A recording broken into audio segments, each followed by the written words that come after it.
Finally, I want to close out this section with a few notes on security that should always be mentioned, but for some reason, password tutorials usually neglect to say them.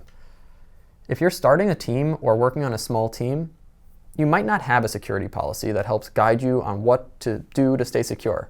If you're on a larger team, you probably have this kind of documentation, but have never heard of it. It's a good idea and really good professional development and career development to become familiar with and live by a document that guides your security policy. It'll help you answer questions while designing your stack to be compliant with your company needs and a lot of the times your customer needs. In my experience running startup, working on secure voice systems, I spent more of my time actually filling out security audits than writing code. And having a policy that outlined how our code was documented and making sure all of my engineers and myself were adhering to that policy, I felt confident answering these questions pretty quickly. If you don't have a security policy, you should probably implement one. I've usually adapted something like NPM's security policy for my own company since it's open source and pretty good. The most important thing with security policies is that it's something that people will actually implement and use. It has to be simple, and it has to be something that's not so confusing and written in jargon so someone who's non-technical messes it up.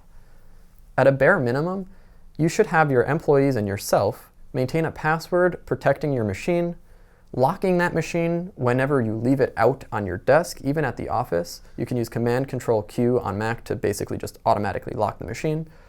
And make sure your drives are encrypted so if it is stolen, people don't have access to that raw data on your drive.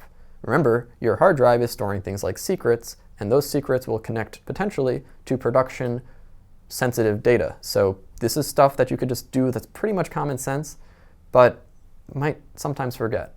You don't want to be that person who leaves your laptop at a bar, have it stolen, and compromise your entire database of user passwords.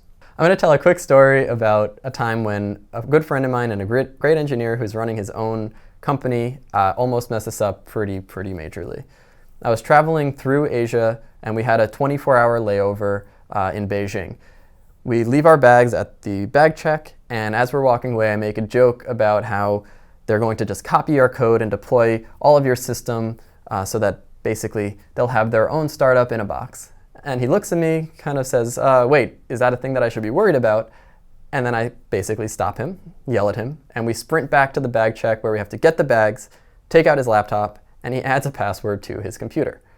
Now this was really bad, and if I say his name and tell you who his company is, he might get in trouble with his customers because he had sensitive customer data stored on that machine. You don't want to be in that situation, and he fixed it, and now he has a security policy, which he copied from me, but as long as you're compliant and maintain some level of security, hopefully you don't have stories where you almost mess it up tremendously. Above all else, use common sense and don't be afraid to ask questions, and don't be afraid to call someone out on bad security practices, even if they're above you, because at the end of the day, everyone is trying to remain secure and have a high level of trust within our systems.